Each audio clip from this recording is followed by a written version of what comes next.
was born on May 7th, 1919, in the quiet town of Los Toldos in Buenos Aires province. My earliest memories were of dust swirling in the golden light of sunset, of my mother, Juana Ibaguren, working tirelessly to ensure we had food, of the way people looked at us, the children of a woman who had no husband to claim her.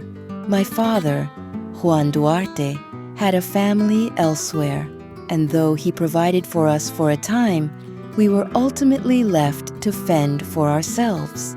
It was a world of whispers and barriers, of doors shut firmly in our faces. But even as a child, I knew I would never accept the life they had planned for me. When I was 15, in 1935, I left my small world behind and set my sights on Buenos Aires. The city was alive, pulsing with the rhythm of dreams and desperation. I arrived with nothing but ambition, an unyielding fire that would not be extinguished by rejection or hunger. I wanted to be an actress, to be seen, to have a voice that carried across the grand avenues and reached the ears of those who mattered. I found work in radio, at Radio Belgrano, my voice smoothing over the airwaves, crafting stories, embodying characters, and slowly, Buenos Aires began to whisper my name. But my destiny was not in performance alone. My life changed on January 22nd, 1944, when I met Colonel Juan Domingo Perón at a charity gala in the Luna Park Stadium, organized to aid the victims of the San Juan earthquake. He was a rising political figure, his presence filling a room, his vision extending beyond the walls that confined him. He saw Argentina not as it was, but as it could be. And when he looked at me, I felt that same transformation reflected in his eyes. We became partners, not just in love, but in purpose.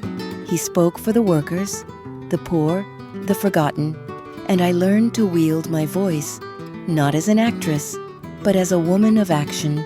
The people of Argentina were my heart, and I devoted myself to them.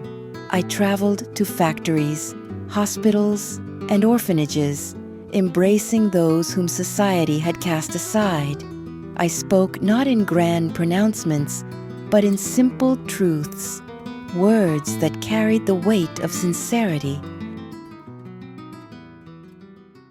They called me Evita, not just as a name, but as a symbol of hope. Through the Eva Perón Foundation, founded in 1948, we provided homes, scholarships, and medical care, building a bridge between those who had always taken and those who had always given. But power is never without enemies.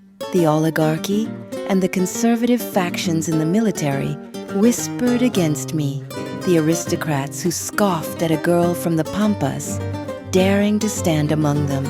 They called me an upstart, a manipulator, a woman who had climbed too high. I heard their words, but I did not falter. I had learned from my mother that dignity does not come from birth, but from action. If they feared me, it was because I was changing the world in ways they could not control. My body betrayed me before my will ever could. In 1950, I was diagnosed with cervical cancer, relentless and unyielding, even as I continued my work. The people knew. They lined the streets, their hands outstretched, their voices calling my name. When I could no longer stand, they carried me in their hearts. On June 4th, 1952, weakened but resolute, I stood beside Juan as he was sworn in for his second term as President of Argentina. Just weeks later, on July 26, 1952, I took my final breath at the age of 33. When I closed my eyes for the last time, I knew that my work was not over. I had ignited something that would not fade. Even now, when the wind moves through the streets of Buenos Aires, I hear their voices calling out, Evita, Evita, and I answer, always.